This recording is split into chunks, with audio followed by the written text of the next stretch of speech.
Namun, mereka bertiga sangat berhati-hati, dan bukannya mendarat di samping tubuh segera, mereka bertukar pandang waspada beberapa sebelum pria tua dengan nama keluarga Wu hati-hati menjentikan bola cahaya hitam ke arah mayat di bawah.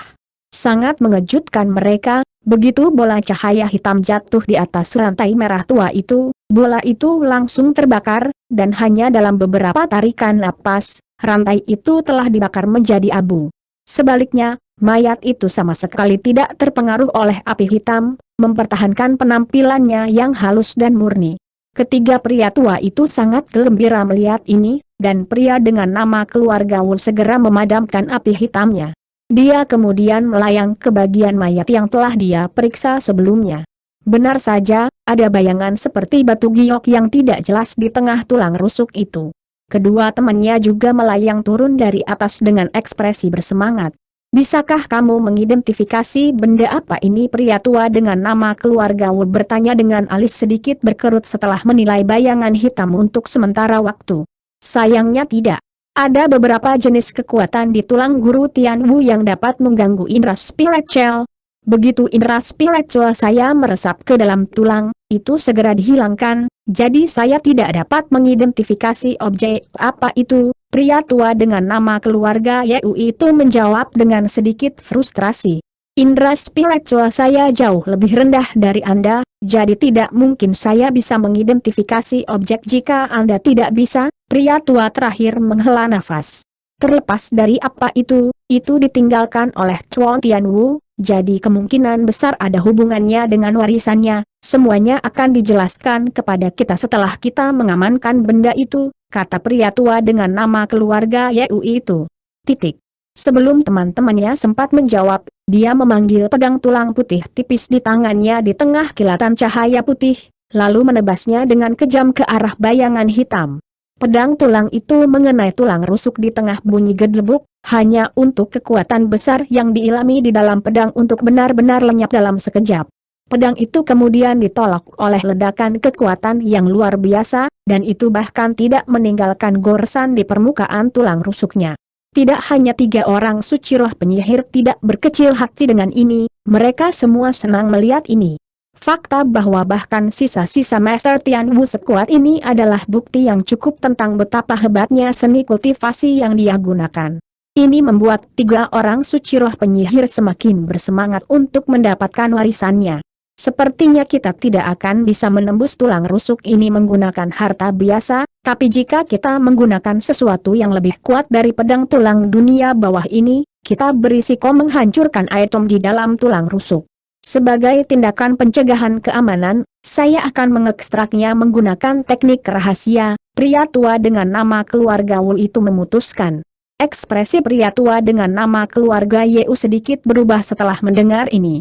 "Kamu akan menggunakan teknik penetrasi? Hanya dengan menggunakan teknik itu saya bisa mengekstrak item tanpa merusak tubuh ini," jawab pria tua bermarga Wu itu. "Tapi menggunakan teknik itu membutuhkan pengeluaran kekuatan sihir yang sangat besar, dan kamu sudah menghabiskan banyak energi. Apakah kamu bisa menjalankan teknik itu dengan sukses?" Pria tua terakhir bertanya dengan prihatin. "Yakinlah, aku tidak akan menyarankan ini jika aku tidak bisa melakukannya. Bahkan jika aku gagal, masih belum terlambat untuk menggunakan taktik yang lebih kejam." 2 pria tua lainnya secara alami tidak bisa mengatakan apa-apa lagi setelah mendengar ini. Jadi, pria tua dengan nama keluarga Wu memanggil pil merah sebelum menelannya, lalu duduk untuk bermeditasi.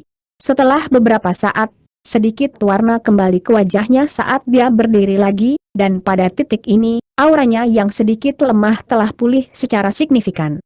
Dia mengarahkan pandangannya ke bayangan hitam di dalam tulang rusuk, lalu mulai membuat segel tangan dengan cepat sambil melantunkan mantra yang dalam.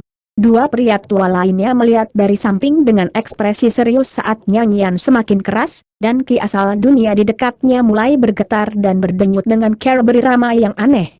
Segera setelah itu, serangkaian rune putih yang tidak dapat diidentifikasi muncul di sekitar pria tua dengan nama keluarga Wu, dan mereka juga mulai bergetar berirama sambil mengeluarkan suara dengungan samar. Dia kemudian berhenti membuat segel tangan sebelum perlahan mengulurkan tangan ke arah bayangan hitam. Tepat pada saat ini, Rune putih di dekatnya tiba-tiba berubah menjadi transparan, dan tangan pria tua yang terentang juga menjadi benar-benar transparan. Begitu jari-jari transparannya bersentuhan dengan tulang, itu langsung menembus seolah-olah tidak memiliki bentuk yang substansial, menjangkau langsung ke bayangan hitam di dalamnya. Manuver yang tampaknya sederhana ini mengurangi kekuatan sihirnya dengan kecepatan yang luar biasa, dan dalam beberapa saat, keringat mengalir di wajahnya, yang telah menjadi sangat pucat. Akhirnya, dia mengunci jarinya di sekitar bayangan hitam sebelum menarik tangannya dengan kecepatan yang jauh lebih lambat daripada saat menyentuh tulang. Sama seperti semua rune transparan mulai berkedip tak menentu, dia akhirnya menarik tangannya keluar dari tulang, dan kembali ke keadaan normal.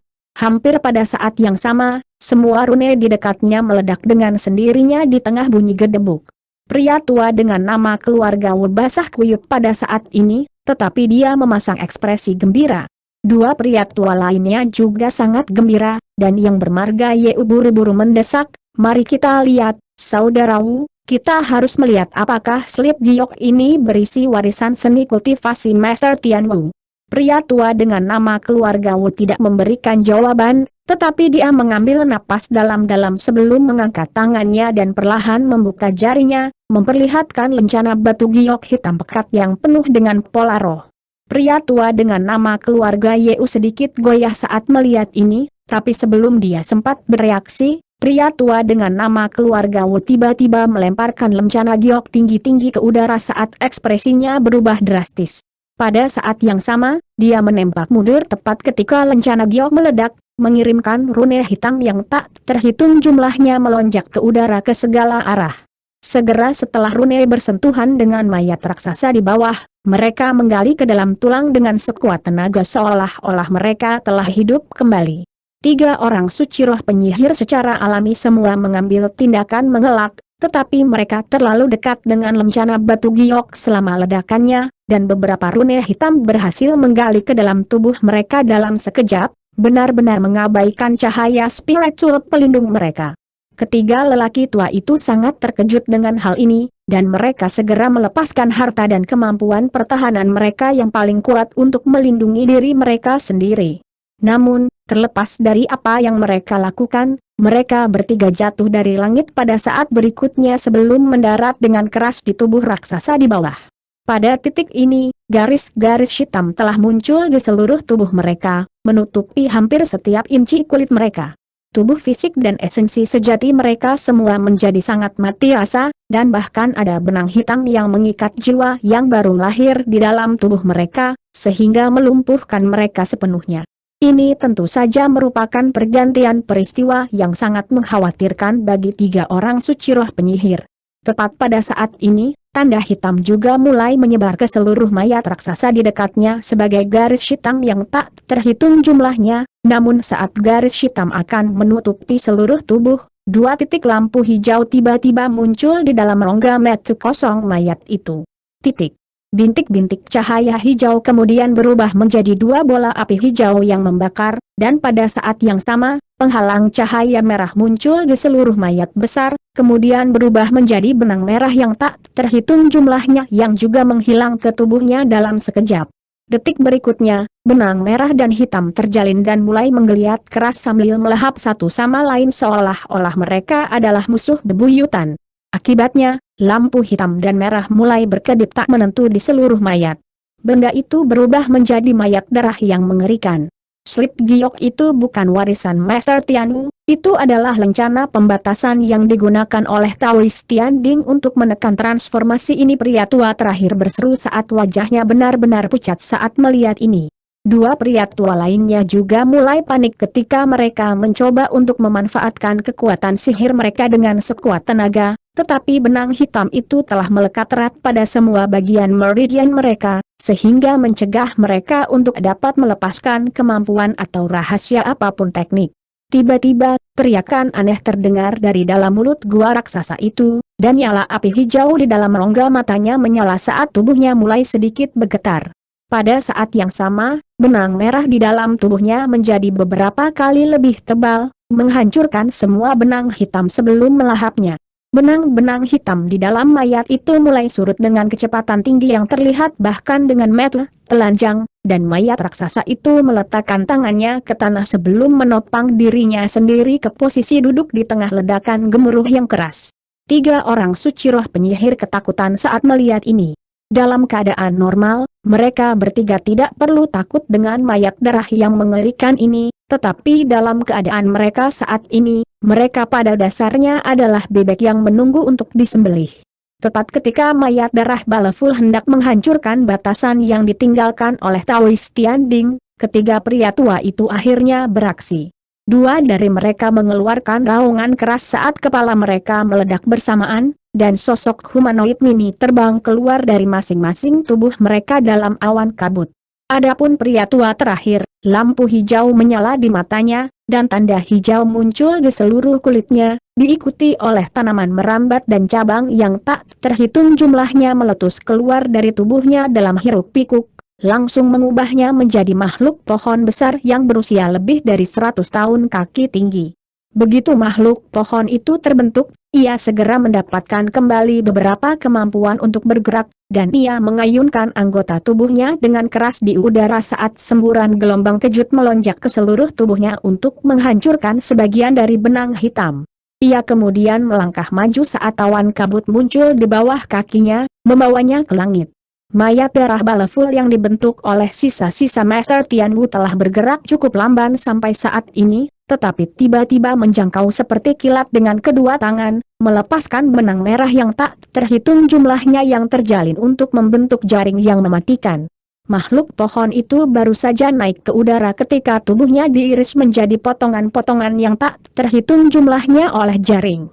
Semburan ki hijau muncul dari sisa-sisa makhluk pohon, berubah menjadi bayangan hijau samar yang menempuh jarak lebih dari 200 kaki dalam sekejap, namun tepat saat hendak mengejar 2 sosok mini di depan, mayat raksasa tiba-tiba membuka mulutnya untuk melepaskan semburan cahaya merah yang menyilaukan. Ruang di sekitar bayangan hijau tiba-tiba mengencang, dan ledakan kekuatan hisap yang luar biasa kuat meletus di belakangnya. Itu hanya memiliki kesempatan untuk melepaskan tangisan sedih sebelum diseret ke dalam mulut mayat oleh cahaya merah dan dengan cepat dilahap, tidak dapat memberikan perlawanan apapun. Memanfaatkan kesempatan ini, Nascent Souls dari 2 orang tua yang tersisa bergegas keluar dari kandang logam, lalu berbalik tepat pada waktunya untuk melihat kematian rekan mereka.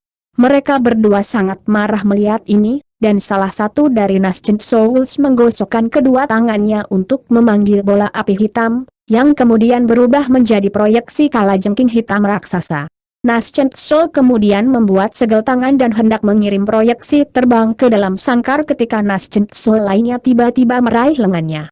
Jenis serangan itu tidak akan melakukan apa-apa. Kami telah kehilangan tubuh fisik kami dan menghabiskan terlalu banyak energi, tidak mungkin kami bisa melakukan apapun pada mayat darah yang mengerikan ini. Prioritas utama kami sekarang adalah melarikan diri. Kalau tidak, kita bertiga akan binasa di sini. Begitu suara Nascent Soul menghilang, sangkar logam di bawah bergetar hebat, dan mayat raksasa itu berdiri dengan satu kaki dengan gemetar sebelum mengarahkan mata hijaunya yang berapi-api ke arah 2 Nascent Souls di luar. Pada titik ini, sebagian besar benang hitam di dalam tubuh mayat telah dimakan, dan hanya ada sebagian kecil yang tersisa di kaki satunya, terus berjuang melawan benang merah. Kedua Nascent Souls bergidik tanpa sadar saat melihat tatapan mengancam mayat itu, dan Nascent Soul pertama menggertakkan giginya saat menarik proyeksi kalajengking raksasanya. Kamu benar, saudara Wu. Ayo pergi. Kamu telah membuat keputusan yang bijaksana, saudara Yu. Selama kita masih hidup, kita akan dapat membalas dendam pada akhirnya, kata Nascent Soul lainnya. Tiba-tiba, mayat di dalam sangkar logam melepaskan raungan yang menusuk tulang, dan kaki lainnya bergoyang saat perlahan mulai berdiri tegak. The Nascent Souls tidak berani berlama-lama lagi setelah melihat ini, dan mereka segera terbang sebagai 2 garis cahaya, satu biru dan satu putih.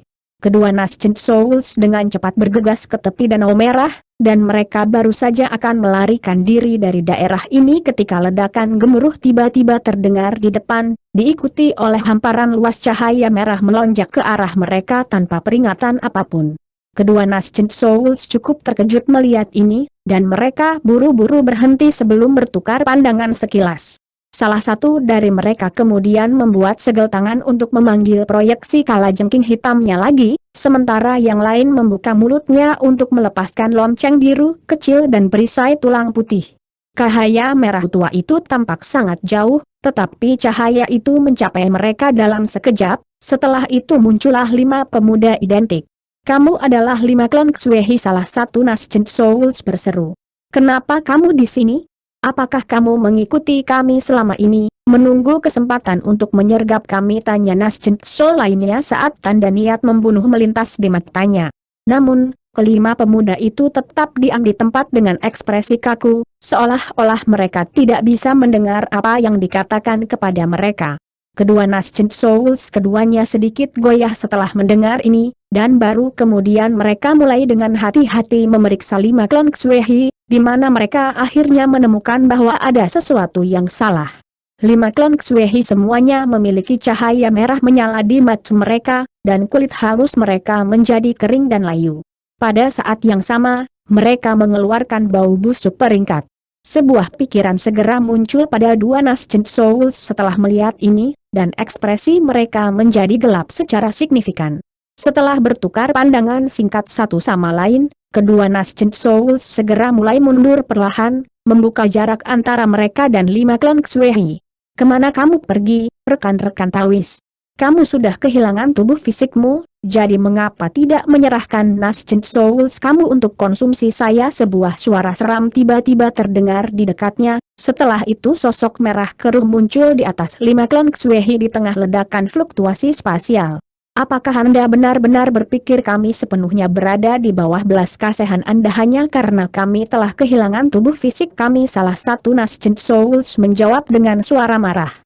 "Mungkin aku tidak akan bisa menangkap kalian berdua sendirian, tetapi dengan 5 boneka darah ini, itu akan menjadi tugas yang sederhana." Sosok merah tua itu tertawa dingin sebelum membuat segel tangan, dan ledakan keras gemuruh terdengar dari segala arah saat awan merah yang tak terhitung jumlahnya tiba-tiba terbentuk tanpa peringatan apapun, mengelilingi sepasang Nascent Souls, serta bayangan merah dan 5 klon Xue. Sosok Crimson misterius itu kemudian menerkam ke arah 2 Nascent Souls dengan senyum kemenangan di wajahnya.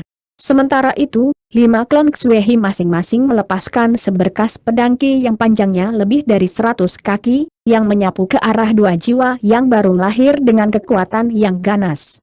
Sepasang Nascent Souls secara alami melepaskan harta dan kemampuan yang berbeda untuk membela diri, tetapi mereka segera dipaksa mundur, dan sedikit keputusasaan muncul di mata mereka. Setelah kehilangan tubuh fisik mereka pasti tidak akan bisa bertahan terlalu lama, dan ditangkap hanya masalah waktu. Benar saja, beberapa saat kemudian, sosok Crimson sedang memeriksa beberapa harta baru yang dia pegang dengan ekspresi senang, dan cahaya Crimson yang memancar dari tubuhnya menjadi lebih padat. Tiba-tiba, raungan gemuruh terdengar dari tengah danau merah. Itu adalah mayat darah yang mengerikan. "Hehe, saya hanya bermaksud untuk mendapatkan warisan Taois Tianding. Siapa yang mengira bahwa saya akan menghadapi mayat darah yang mengerikan? Selain itu, ini adalah mayat darah yang mengerikan dari seseorang yang dianggap menjadi sangat kuat bahkan di antara makhluk Grand Ascension Stage. Begitu aku memurnikan mayat ini, itu akan sangat efektif baik dalam pertempuran, maupun untuk melawan kesengsaraan surgawi." Sosok Crimson itu bergumam pada dirinya sendiri dengan ekspresi gembira sebelum menyimpan senjata barunya harta karun saat dia melemparkan pandangan dingin ke arah dari mana raungan itu berasal. Dia kemudian menyapu lengan baju di udara, melepaskan semburan cahaya merah untuk menyapu 5 klon Xue sebelum terbang langsung menuju pusat danau merah. Pada titik ini, mayat darah Baleful akhirnya benar-benar melahap benang hitam di dalam tubuhnya dan bangkit berdiri. Di hadapan cahaya merah yang melonjak ke arahnya, mayat itu melepaskan raungan gemuruh lainnya sebelum terbang keluar dari kandang dengan tatapan ganas di matanya.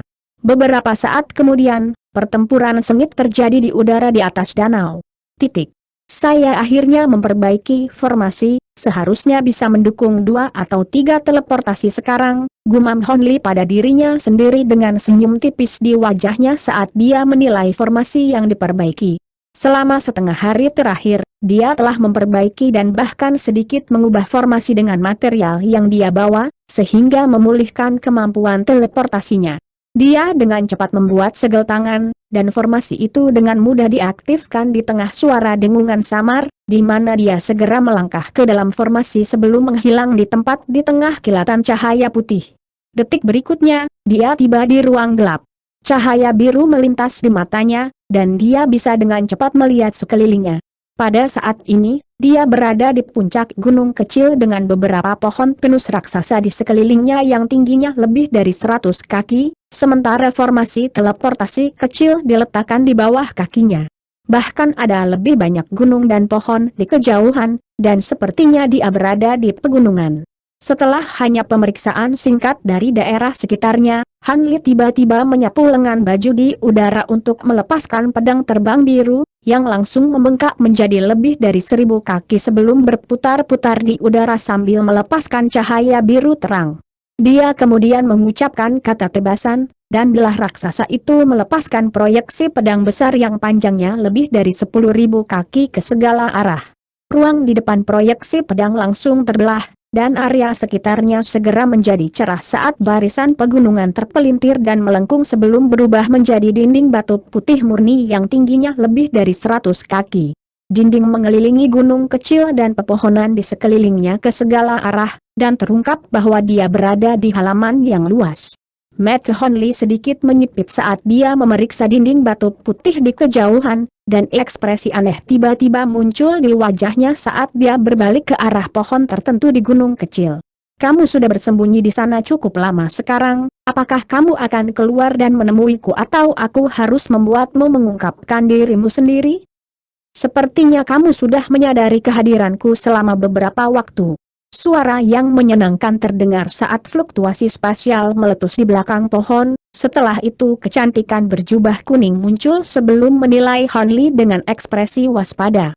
Wanita ini benar-benar identik dalam penampilan dengan jiwa darah, dan senyum tipis muncul di wajahnya saat melihat ini.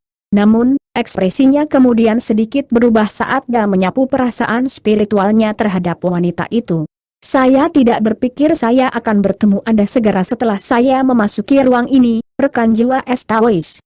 Selain itu, sepertinya Anda sudah maju ke tahap Grand Ascension, kata Honli.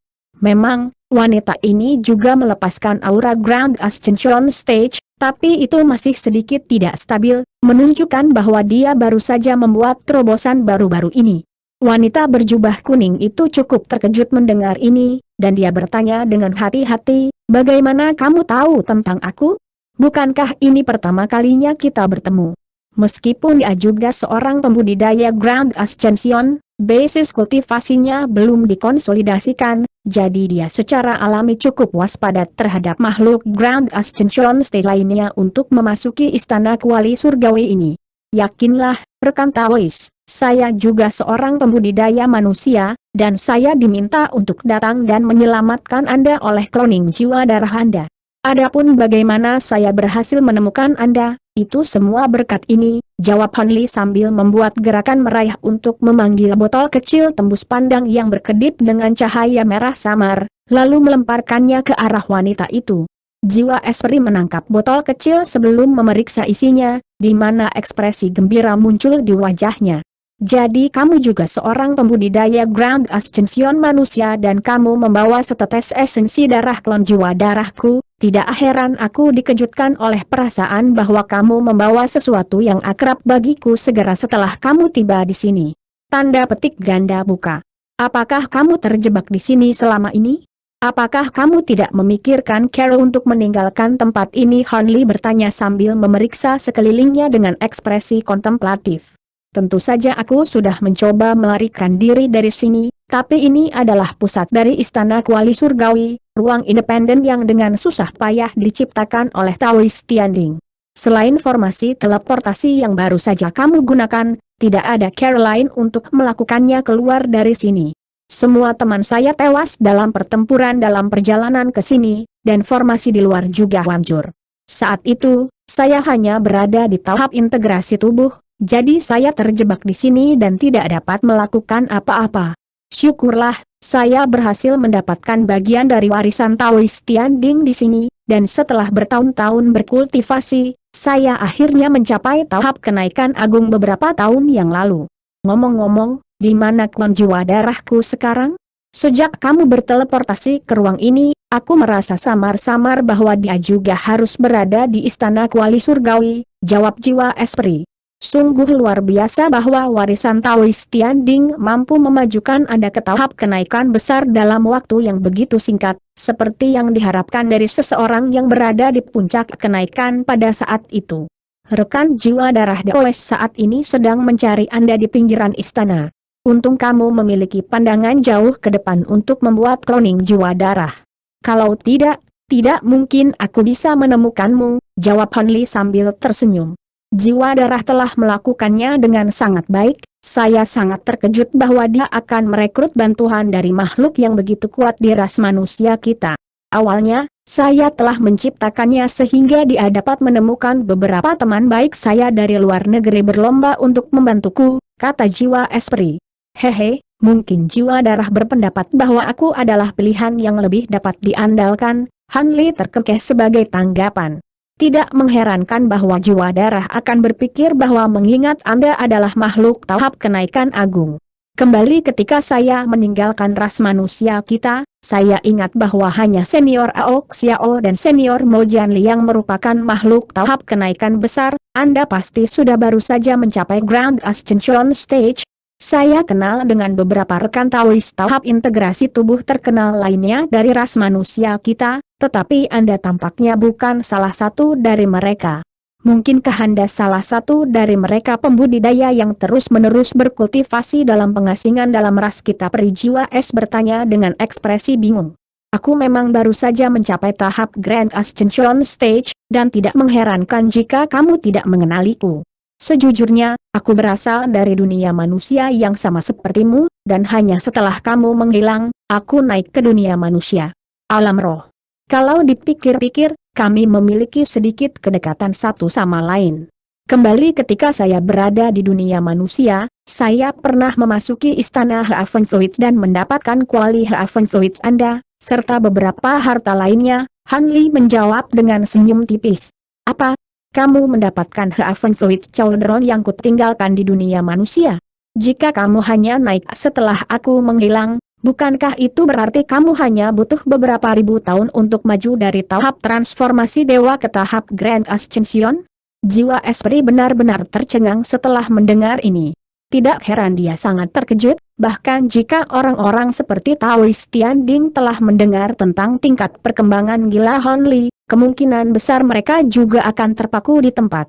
Saya cukup beruntung dan menemukan banyak peluang yang memungkinkan saya untuk maju begitu cepat. Untung saya mendapatkan Haven Fluid Cauldron yang Anda tinggalkan di dunia manusia. Jika tidak akan mudah bagi jiwa darah dan saya untuk memasuki istana kuali surgawi ini. Omong-omong, aku bukan satu-satunya Grand Ascension Stage yang telah memasuki istana ini, jadi kita harus meninggalkan tempat ini sesegera mungkin. Aku mengambil beberapa tindakan untuk menyembunyikan formasi teleportasi di luar, tapi saya tidak dapat menjamin bahwa itu tidak akan ditemukan oleh orang lain. Jika kamu masih memiliki pertanyaan, aku yakin jiwa darah akan dapat menjawabnya begitu kita bertemu kembali dengannya, kata Han Li dengan ekspresi serius. Sangat mengejutkannya, ekspresi ragu-ragu muncul di wajah jiwa Esprit setelah mendengar ini. Ada apa? Apakah masih ada urusan yang belum selesai untukmu di sini? Han Li bertanya. Jiwa Esprit ragu-ragu sejenak sebelum mengungkapkan, melihat Anda adalah panggung kenaikan besar yang berasal dari ras yang sama dengan saya tidak akan menyimpan rahasia apapun dari Anda. Meskipun saya memperoleh kultivasi Taoist Tianding dan banyak harta di sini. Ada satu tempat yang belum dapat saya akses, dan beberapa harta paling kuat Taoist Tianding terletak di sana. Harta itu memiliki efek simbiosis dengan seni kultivasi Taoist Tianding, jadi itu sangat penting bagi saya. Itu secara alami demi kepentingan terbaiknya untuk merahasiakan ini, tetapi jika mereka pergi sekarang, tidak akan ada kesempatan baginya untuk mendapatkan harta itu. Di mana tempat ini? Jika itu tidak akan mengakibatkan terlalu banyak penundaan, maka aku bisa pergi dan melihatnya. Jika itu dalam kemampuanku, aku pasti akan membantumu mengamankan harta karun itu, kata Han Li. Jiwa Espri sangat gembira mendengar ini. Yakinlah, saudara Han, itu tidak jauh sama sekali. Jika Anda dapat membantu saya memecahkan batasan, Anda dapat memiliki semua harta selain dari beberapa yang terkait dengan seni kultivasi saya. Senyum tipis muncul di wajah Han Li, tapi dia tidak memberikan jawaban. Karena itu, dia dengan cepat dibawa ke bagian dinding batu oleh jiwa Espri, yang mengulurkan tangan untuk menekan telapak tangannya ke dinding dengan lembut. Sebuah lubang besar langsung muncul di dinding batu di tengah kilatan cahaya, dan mereka berdua terbang ke dalam lubang. Sekitar 15 menit kemudian, mereka muncul di aula besar yang seluruhnya dibangun dari lempengan batu putih raksasa, menghadirkan penampilan kuno dan misterius. Di tengah aula berdiri statuta lain dari Taoist Tianding, tapi yang ini berkilauan dengan cahaya perak redup. Patung ini juga memiliki pedang tersampir di punggungnya, tetapi juga memegang pagoda emas berkilauan mini di satu tangan. Harta karun semuanya ada di pagoda itu. Sayangnya, meskipun saya telah tinggal di tempat ini selama bertahun-tahun, saya masih tidak dapat melanggar batasan pada pagoda itu. Hati-hati, saudara Han, pembatasan itu memiliki kemampuan reflektif yang sangat kuat. Saya pernah diserang oleh serangan saya sendiri, setelah itu dipantulkan kembali ke saya, dan saya membutuhkan lebih dari 10 tahun penyembuhan untuk pulih, kata Prijiwa S dengan ekspresi serius. Han Li mengangkat alis setelah mendengar ini, dan dia menjawab, baiklah, biarkan aku mencobanya. Dia kemudian menyapukan jarinya ke udara untuk melepaskan seberkas pedang biru Ki yang menebas langsung ke pagoda emas kecil. Semburan cahaya menyapu permukaan pagoda, dan itu memunculkan penghalang cahaya tembus pandang yang sehalus cermin. Pedang Ki mengenai penghalang cahaya sebelum langsung menghilang ke dalam, diikuti oleh seberkas pedang biru Ki yang sama melesat keluar dari penghalang cahaya, meluncur langsung ke arah Han Li. Han Li segera menyapukan jarinya ke udara lagi untuk melepaskan seberkas pedang biru Ki lainnya untuk meniadakan yang menyapu ke arahnya. Detik berikutnya, busur petir emas yang tak terhitung jumlahnya meletus di atas tubuhnya di tengah guntur keras, lalu menerkam ke arah pagoda kecil sebagai beberapa ular petir emas. Begitu ular petir bersentuhan dengan penghalang cahaya, mereka juga menghilang sebelum jumlah ular petir yang sama melesat keluar dari penghalang cahaya menuju Han Li. Pembatasan reflektif ini cukup menarik, tetapi secara umum, pembatasan seperti ini memiliki batas toleransi, jadi bagaimana jika saya menggunakan serangan yang lebih kuat? Senyum tipis muncul di wajah Han Li saat dia membuat gerakan meraih ke membasmi semua ular petir yang mendekat, lalu membalik tangan untuk memanggil miniatur gunung biru. Pada saat yang sama, cahaya keemasan terang meletus dari tubuhnya, dan lapisan sisik emas muncul di kulitnya, sementara lengannya menebal secara signifikan. Dia meraih ke gunung biru mini sebelum melemparkannya ke depan dengan kejam, dan itu menghilang ke udara tipis dalam sekejap. Detik berikutnya, fluktuasi spasial tiba-tiba meletus di depan pagoda emas kecil, dan gunung biru mini muncul kembali sebelum menabrak penghalang cahaya dengan ledakan keras, menyebabkan penghalang bergetar hebat. Ledakan yang menghancurkan bumi terdengar, dan seluruh penghalang cahaya runtuh saat retakan putih muncul di seluruh permukaannya, tampak seolah-olah akan pecah kapan saja. Tepat pada saat ini, pagoda kecil yang dipegang patung Taoist Tianding mulai melepaskan gumpalan cahaya putih yang dengan cepat menghilang ke penghalang cahaya untuk memperbaiki retakan yang baru saja muncul. Bagian penghalang cahaya yang runtuh juga kembali normal, dan gunung biru mini telah ditolak. Alis Han Li sedikit berkerut saat melihat ini, dan dia menyapukan tangannya ke udara untuk menarik kembali gunung mini itu ke lengan bajunya. Jiwa Espri cukup terkejut karena Han Li hampir mampu menghancurkan penghalang cahaya hanya dengan serangan biasa, dan dia dengan cepat menjelaskan, patung Taoist Tianding itu bukan patung biasa, saudara Han, itu dapat membantu pagoda kecil, dan saya menghabiskan setiap metode yang dapat saya pikirkan, tetapi masih tidak dapat menembus batasan gabungan mereka. Kalau begitu, aku akan menghancurkan patung ini dulu, kata Hanli saat tatapan dingin melintas di matanya. Tiba-tiba, tubuhnya mulai membengkak secara drastis, dan dia berubah menjadi kerak emas raksasa yang tingginya lebih dari 100 kaki di tengah kilatan cahaya keemasan. Pada saat yang sama, Provenance Through the Field Projection muncul di belakangnya. Segera setelah itu, dia membalik tangannya untuk memanggil sepasang gunung mini, satu hitam dan satu biru, yang keduanya langsung membengkak hingga beberapa puluh kaki tingginya. Hanli kemudian melemparkan sepasang gunung ekstrim ke udara dengan kekuatan yang luar biasa, menargetkan patung Taoist Tianding pada kesempatan ini. Begitu sepasang gunung meninggalkan genggamannya, mereka segera berubah menjadi sepasang bola cahaya sebelum mencapai patung dalam sekejap di tengah pekikan yang menusuk. Penghalang cahaya yang awalnya hanya melindungi pagoda segera membengkak untuk mencakup seluruh patung, dan pada saat yang sama, pedang panjang yang tersampir di punggung patung juga sedikit bergetar. Dua garis pedang biru ki dilepaskan oleh patung itu sebelum menyerang sepasang gunung yang mendekat seperti kilat di tengah ledakan yang menggelegar. Kedua gunung kecil itu hanya bergidik sedikit sebelum melenyapkan dua garis pedang ki dengan kekuatan menakutkan mereka, tetapi momentum mereka juga berkurang secara signifikan sebagai hasilnya.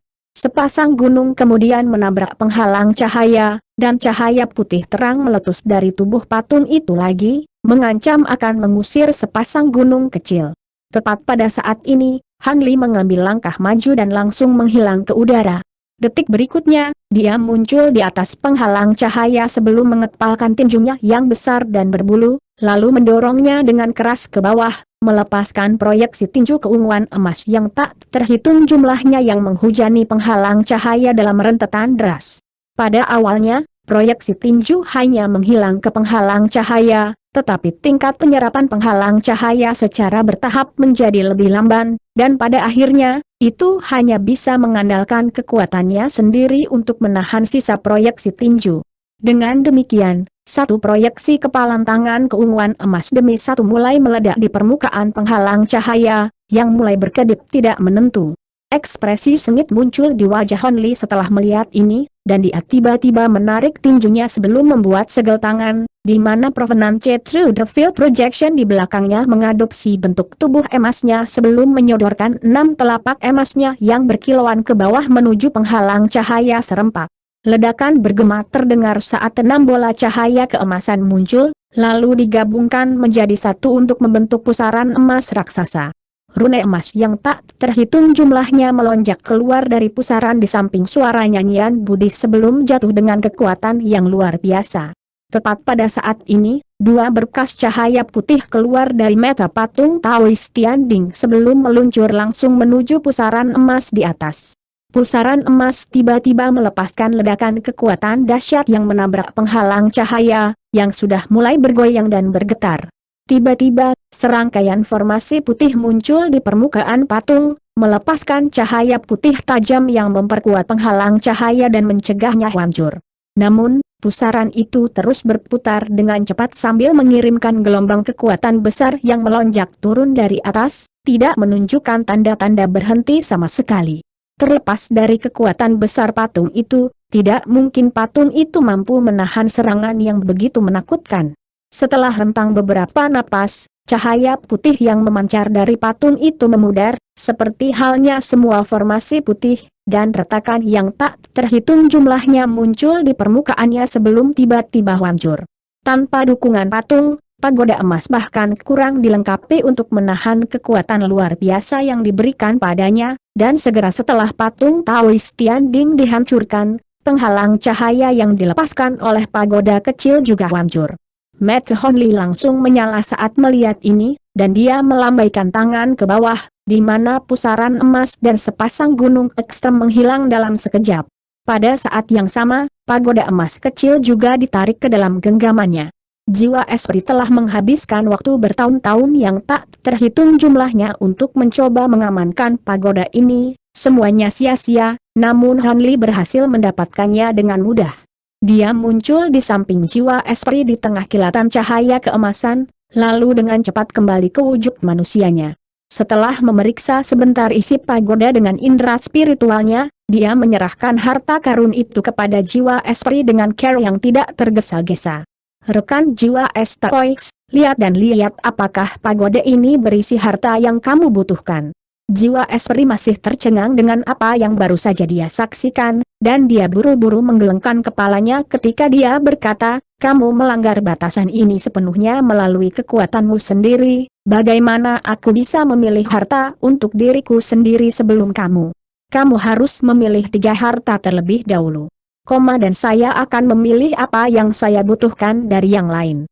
Saya sudah memeriksa semua yang ada di pagoda ini. Selain dari slip batu giok yang berisi teknik rahasia yang bisa saya pelajari, tidak ada harta lain yang banyak berguna bagi saya, jadi yang saya butuhkan hanyalah replika dari isi batu giok itu tergelincir, kata Hanli sambil tersenyum sebelum melemparkan pagoda emas kecil itu langsung ke arah jiwa Espri.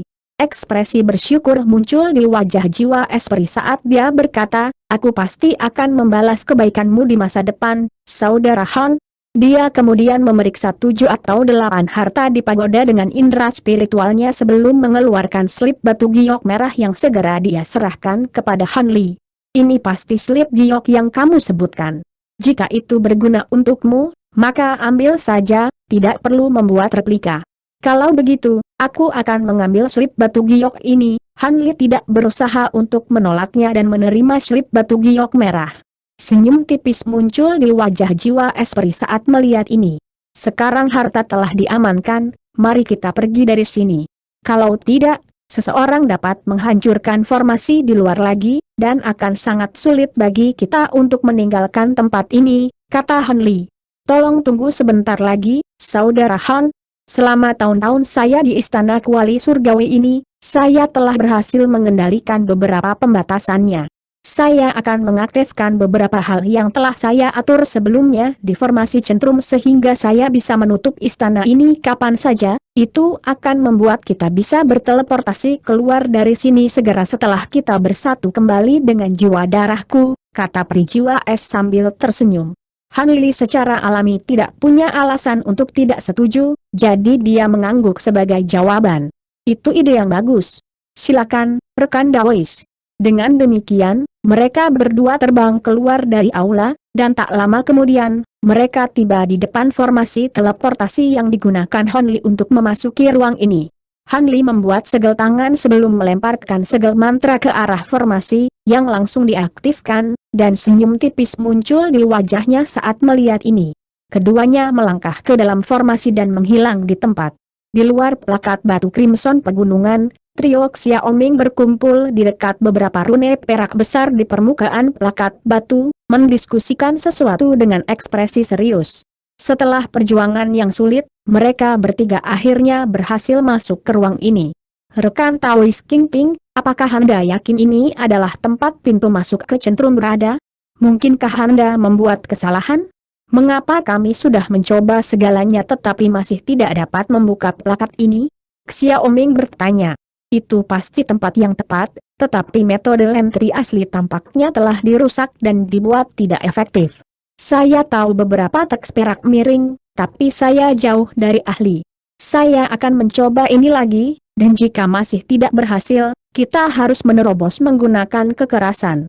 Melakukan hal itu dapat memicu beberapa batasan lain, tetapi kita tidak punya pilihan lain, jawab Taois Kingping dengan ekspresi gelap. Baiklah, lakukan yang terbaik, rekan Taois Kingping. Jika yang lebih buruk menjadi yang terburuk, kita hanya perlu mematahkan batasan ini dengan kekuatan gabungan kita, jawab Xiaoming dengan anggukan, dan Nyonya Wan Hua tidak keberatan. Salah satu.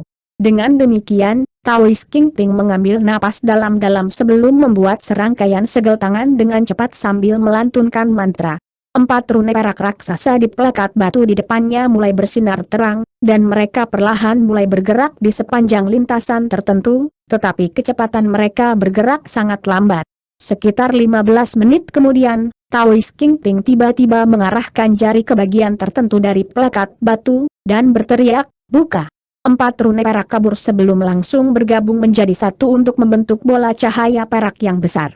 Nyanyian Taois Kingping menjadi lebih mendesak, dan bola cahaya perak mulai berputar dengan cepat di tempat, tetapi setelah rentang beberapa napas, bola cahaya meledak sebelum kembali menjadi 4 rune perak yang kembali ke posisi semula.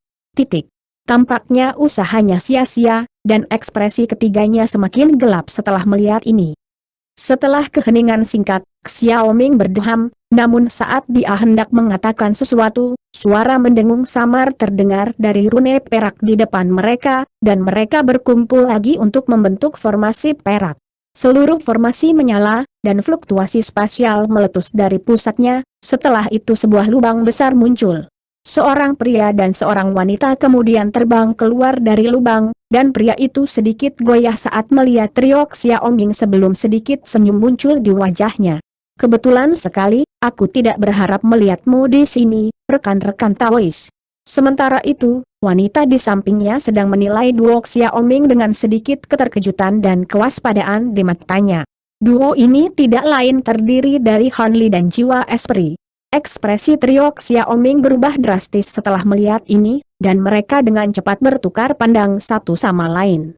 Di antara semua situasi potensial yang telah mereka antisipasi, ini adalah yang terburuk. Apakah Anda sudah mendapatkan warisan Taois Tianding? Saudara Han Xiaoming bertanya dengan ekspresi gelap. Tidak, tapi teman saya melakukannya. Apakah ada masalah? Han Li menjawab dengan senyum acuh tak acuh. Bahkan jika dia menyangkal ini, tidak mungkin Xiaoming akan mempercayainya, jadi dia memutuskan untuk mengakuinya. Trio Xiaoming cukup terkejut mendengar ini, dan mereka segera mengalihkan perhatian mereka ke Jiwa Esprit, di mana kilatan pengakuan dan keheranan muncul di mata Xiaoming. Jelas bahwa dia telah salah mengira Jiwa Esprit sebagai jiwa darah, dan dia terkejut bahwa basis kultivasinya telah meningkat secara drastis dalam waktu yang begitu singkat.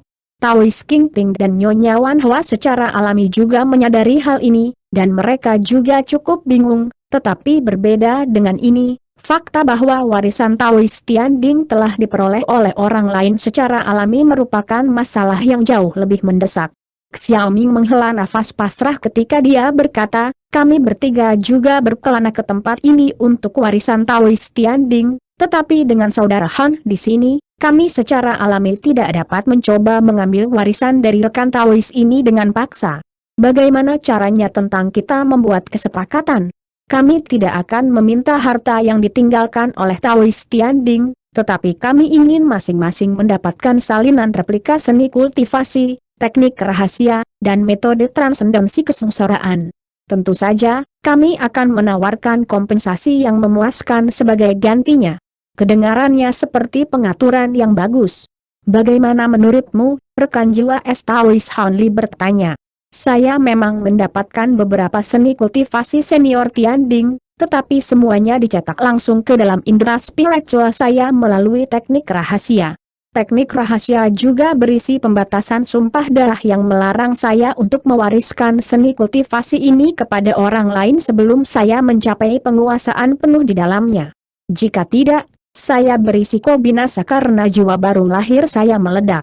Adapun metode transendensi kesengsaraan, saya khawatir tidak ada. Menurut catatan yang ditinggalkan oleh senior Tianding, dia hanya mampu melampaui begitu banyak kesengsaraan surgawi besar karena dia pernah mengkonsumsi benih buah abadi petir awan, jawab Jiwa Esprit dengan senyum mesam. Semua orang sedikit goyah setelah mendengar ini. Bukankah buah abadi petir awan adalah sesuatu yang hanya dapat ditemukan di alam abadi sejati? Jika Taois Tianding benar-benar mengkonsumsi biji dari buah ini, maka itu menjelaskan bagaimana dia mampu melampaui begitu banyak kesengsaraan surgawi besar. Namun, bagaimana saya tahu jika Anda mengatakan yang sebenarnya? Taois King Ping bertanya saat alisnya sedikit berkerut. Bagaimana Anda ingin saya membuktikan ini? Peri Jiwa Es bertanya dengan suara dingin. Saya telah mengembangkan teknik rahasia yang dapat membaca ingatan seseorang tanpa melukai jiwa mereka selama mereka mau membuka indera spiritual mereka kepada saya. Jangan pikirkan itu. Membuka indera spiritual seseorang tidak berbeda dengan menempatkan hidup seseorang di tangan orang lain. Tidak ada yang akan membuka indera spiritual mereka kepada orang asing. Jiwa Esprit segera ditolak. Bagaimana menurutmu, rekan Taois Han? Tentunya kau tidak bisa begitu saja mengharapkan kami pergi dengan tangan kosong, kata Taois King Ping sambil menoleh ke arah Han Li dengan ekspresi gelap. Teman saya tidak mau menuruti, jadi itu akan menjadi akhir dari diskusi ini. Jika Anda tidak ingin pergi dengan tangan kosong, Anda bisa masuk ke dalam dan mencari di sekitar area, mungkin Anda menemukan sesuatu. Kami akan pergi sekarang, jawab Han Li dengan acuh tak acuh. Apa? Kamu tidak bisa pergi begitu saja, Nyonya Wan Hua berseru dengan marah.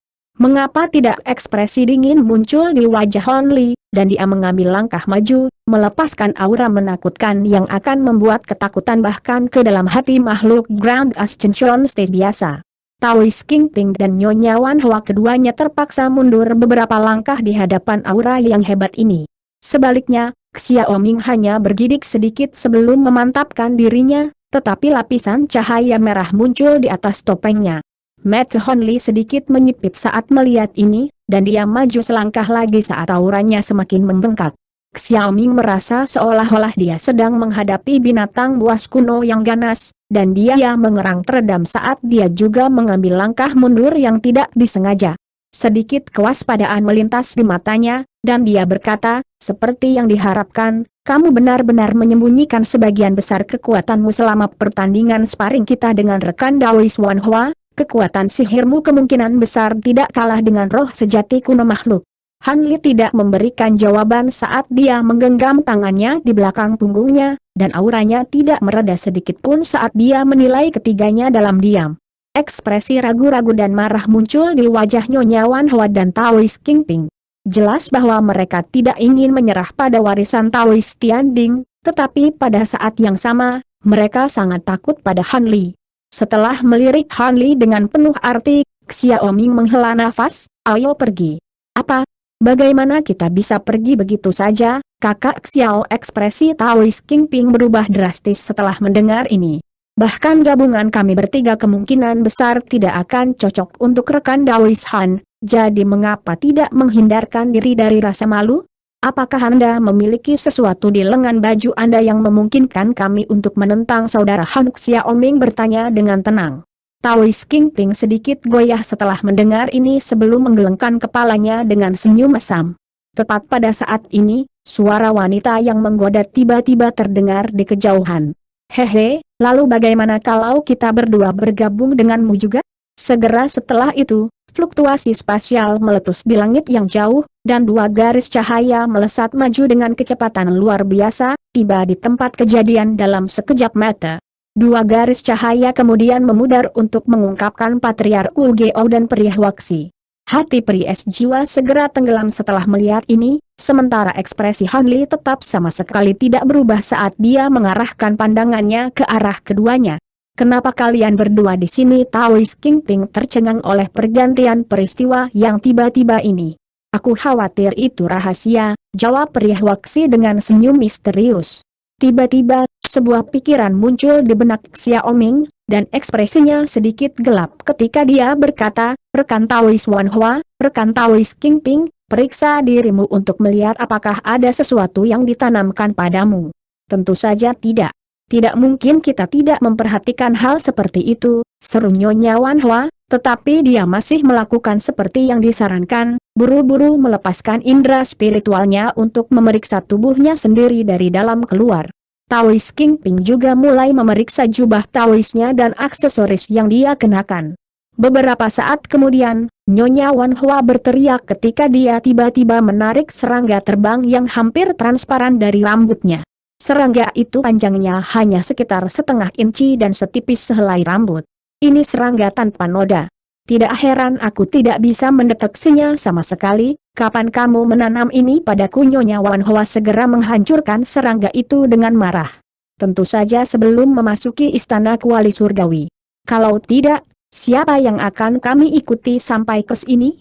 Ini salahmu karena gagal merahasiakan rencanamu, jawab Periah Waksi sambil tersenyum, sama sekali tidak terpengaruh oleh nyonya kemarahan Wan Hua. Sepertinya aku harus membersihkan beberapa hama begitu aku kembali. Karena itu, bukan hal yang buruk jika kalian berdua mengikuti kami di sini. Brother Han, sekarang kami memiliki dua sekutu lagi, sudahkah Anda mengubah pikiran? Taoist King Ping bertanya sambil menoleh ke Han Li lagi. Aku tidak akan mengulangi diriku sendiri, baik keluar dari sini sekarang, atau hadapi aku dalam pertempuran, jawab Han Li dengan sikap acuh tak acuh. Tampaknya sama sekali tidak takut pada 5 makhluk tahap kenaikan agung.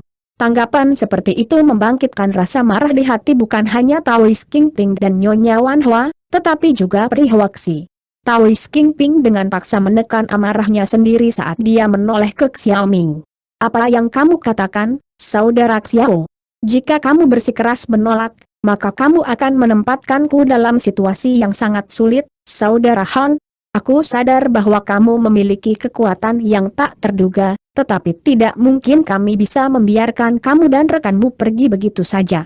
Izinkan saya menanyakan ini untuk terakhir kalinya, apakah ada ruang untuk negosiasi di sini? Hehe, jika rekan Daoist Ice Soul bisa meniru beberapa salinan seni kultivasi yang dia dapatkan, maka aku juga ingin menghindari pertempuran ini. Namun, seperti saat ini, aku tidak punya pilihan selain melawanmu. Han Li tertawa.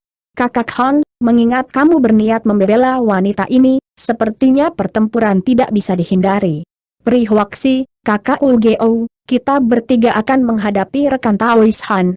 Tidak perlu mengalahkannya. Biarkan dia sibuk sehingga Kingping dan Wan Hou dapat menangkap temannya. Kami akan membagi hartanya secara merata, lalu membuat salinan replika seni kultivasi Taoist Tianding untuk kita masing-masing. Bagaimana menurutmu? Xiaoming bertanya sambil menoleh ke Prihoaksi. Apa? Kami bertiga membawanya bersama? Kapan iblis gila dari sekte tulang darah menjadi begitu pengecut? Prihoaksi mengejek. HMPH, kamu hanya mengatakan itu karena kamu tidak tahu apa-apa tentang rekan Taoist Han. Biarkan aku memberitahumu, kalimat Xiaoming diselesaikan melalui transmisi suara. Ekspresi Prihoaksi berubah drastis setelah mendengar apa yang dia katakan, dan dia melirik Han Li dengan waspada sebelum mengangguk sebagai jawaban. Baiklah, rekan Dao saya dan saya akan membantu Anda membuatnya tetap sibuk, tapi saya akan menyarankan rekan Daoist Kingping dan rekan Daoist Wan Hua untuk tidak mendapatkan ide lucu setelah Anda menangkap wanita itu. Jika tidak, Anda harus menanggung konsekuensi. Taoist Kingping sangat gembira mendengar ini, dan dia buru-buru menjawab, yakinlah, Prihoaksi, kami pasti tidak akan melakukan sesuatu yang begitu bodoh. Nyonya Wan Hua juga mengangguk tegas dengan ekspresi bersemangat.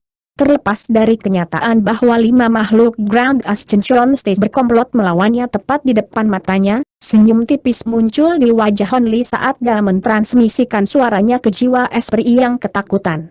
Pada saat yang sama, dia menggerakkan salah satu kelingkingnya sedikit ke belakang punggungnya sendiri, dan seutas benang emas yang hampir tak terlihat melintas di udara.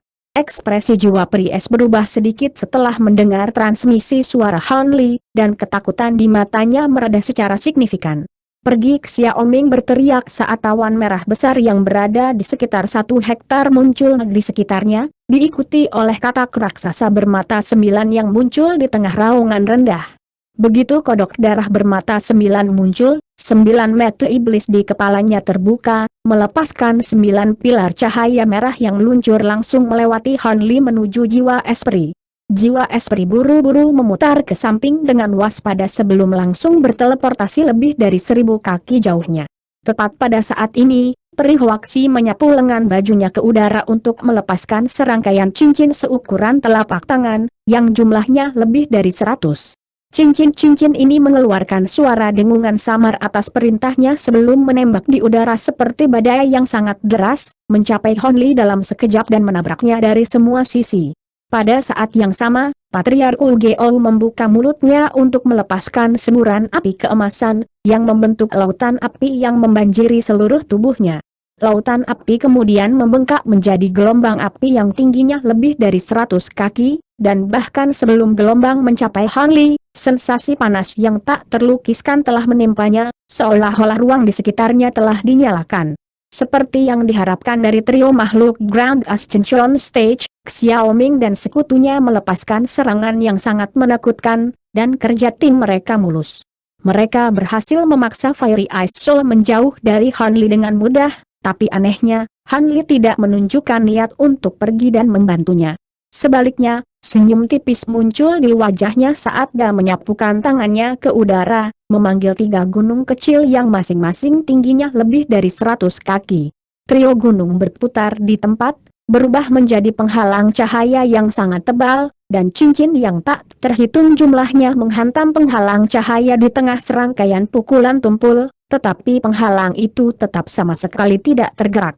Adapun gelombang api emas, itu hanya mampu membuat penghalang cahaya sedikit berkedip beberapa kali, tetapi juga tidak dapat menimbulkan kerusakan apapun. Tatapan dingin melintas di mata Hon Li, dan dia tiba-tiba melepaskan raungan rendah saat dia berubah menjadi kerak emas raksasa yang tingginya lebih dari 1000 kaki di tengah kilatan cahaya keemasan.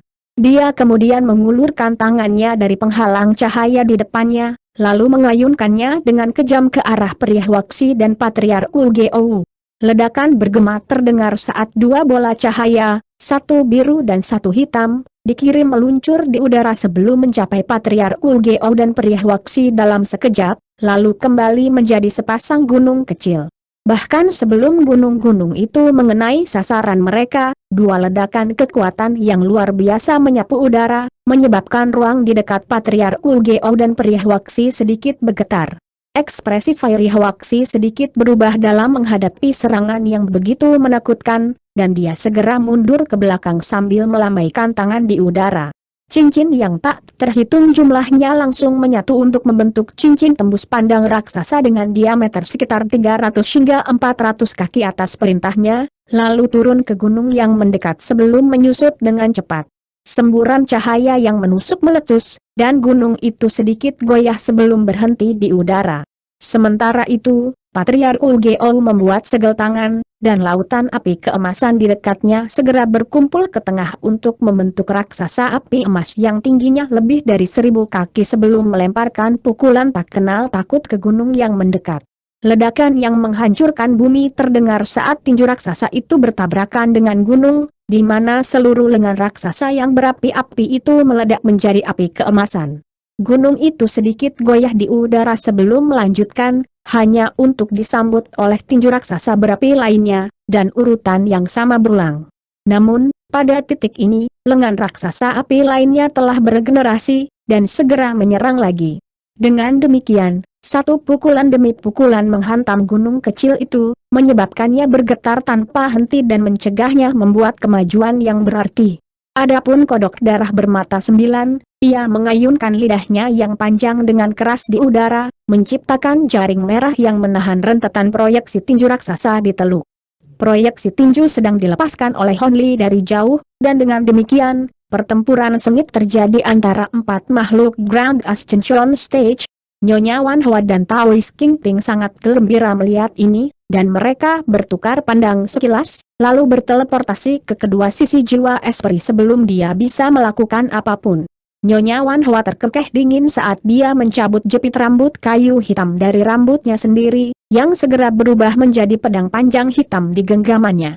Lapisan api hitam yang membakar muncul di atas permukaan pedang, dan Nyonya Wan Hua menebas pedang di udara, memunculkan ular piton hitam yang panjangnya lebih dari 1000 kaki, yang menerkam ke arah jiwa Esprit dengan raungan ganas. Sementara itu, Taoist King Ping menyapu lengan baju di udara, dan sikat ekor kuda berwarna biru muncul di tangannya sebelum disapu ke arah jiwa Esprit dari jauh.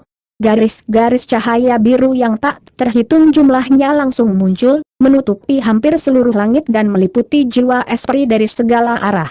Ekspresi jiwa Esprit menjadi sedikit gelap setelah melihat ini, dan dia mengangkat tangan untuk memanggil perisai es tembus pandang sebelum membuka mulutnya untuk mengeluarkan bola energi ke perisai. Perisai itu segera berubah menjadi penghalang es tembus pandang yang mengeluarkan aura glasial, melindunginya dari semua sisi. Benang-benang biru itu menghantam penghalang es seperti badai yang sangat deras, tetapi semuanya dijauhkan. Alih-alih berkecil hati melihat ini, mata Nyonya Wan Hua berbinar saat dia mengarahkan jarinya ke arah Wyrm hitam yang berapi-api. Api hitam di tubuh Wyrm segera membengkak sekitar 2 kali lipat, dan menerkam ke arah jiwa Esprit dengan kekuatan yang tak terbendung. Api hitam membuat suhu di sekitarnya melonjak drastis, meniadakan sebagian besar ki glasial yang dilepaskan oleh perisai es. Tiba-tiba, sambaran petir besar yang setebal tangki air muncul dari udara tipis di tengah gemuruh petir sebelum menyerang kepala Wyrm hitam dengan akurasi yang tepat.